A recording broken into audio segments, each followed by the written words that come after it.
Yo, yo, what's good, everybody? This is Eric Bobo from the mighty Cypress Hill, and you are watching Life Minute TV. Check it out. Insane in the membrane.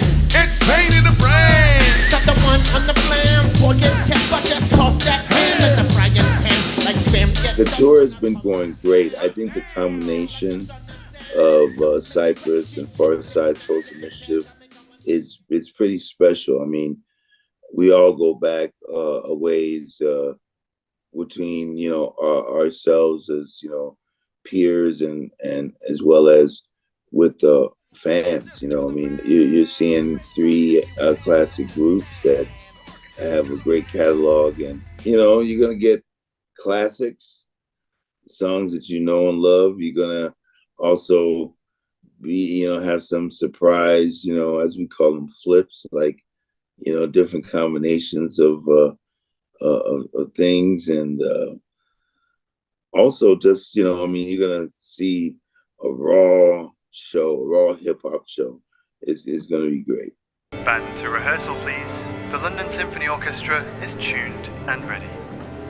Did we actually order the London Symphony Orchestra? It's such an honor to be able to do something like this. We were doing a bunch of symphony shows last year, and I think that to do it with the London Symphony, which is one of the top, if not top,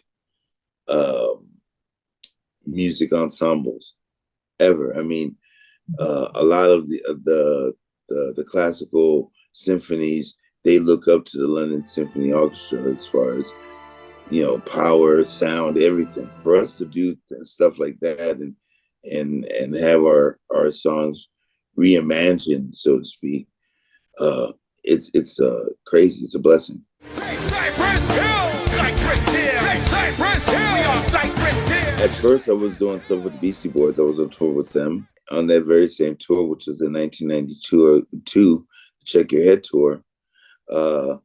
They came on board the final 2 weeks of that tour, meaning Cypress. And we just kind of hit it off from there. And it was incredible. Playing with the Beastie Boys was such a learning experience for me, being able to record and make music with them and write songs with them and perform with them.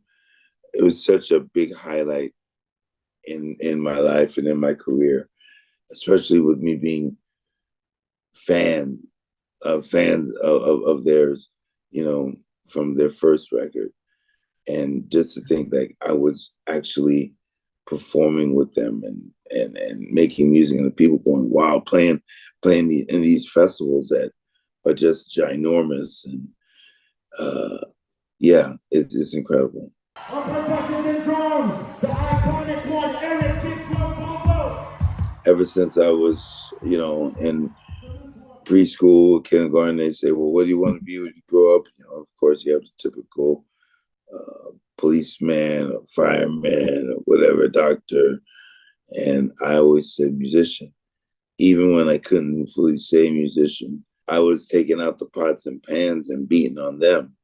To my mother's, on her side of it, it was like, man, he's taking out my pots. I need to cook. But my dad is like, no, let him do it. Like, he's expressing himself. And it's not that my dad taught me this. I just kind of went and I gravitated to it. I was able to learn from him. He passed away when I was 15, but I had performed with him many, many times. And it was a great time for me. Music, it helps, it heals. It makes you think. It has a lot of different qualities that, it's hard to decipher. But music has always been a source of healing, and it's incredible how far back that goes for, like, ancient tribes, using it also in meditation, using it to signal, war, all different types of emotions, that's music. I enjoy playing Lick a Shot, How I Can Just Kill a Man, Rock Superstar. So you wanna be a rock superstar? Live large, big house. We all roll together. It's great. Those are my bros, my brothers, and we still enjoy performing and making music and being around each other and making each other laugh and sharing good times and enjoying the time that we have together as a band to do it as best that we can. Whenever we say, all right, that the time has come, we could say that we left out on a high note. We really value giving the fans 1,000%. Like with our live show, we always try to do something different, just to keep ourselves on our toes and try different things, or cool things can come out of a mistake.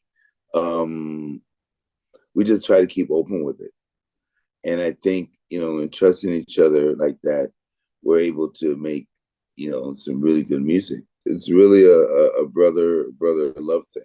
A couple of us, we're riding our bikes, brought our bikes out. We used to do that, back in the day. But I think now, as we're older and we go to some of these spots, I'm not one to just stay in a hotel. I like, I want to venture out. I want to get a feel of what the city is and get a vibe. And I think, it's doing stuff like that, bike riding and, reading and just laying back in the jacuzzi when you get one and just relax, those kind of things, just to take a little edge off, because it is a lot. I get inspired by, watching younger musicians that they're going after their dream. And for me, I think I still have to feel like that strong love and passion that needs to be there. So, I just try to keep a positive mind state about, things and not get caught up in the hype. We're excited about, making some new music and getting that out there. I think right now we're in a good stride. So a lot of good, cool things are going to be coming out. So stay tuned. To hear more of this interview, visit our podcast, LifeMinute TV, on iTunes and all streaming podcast platforms.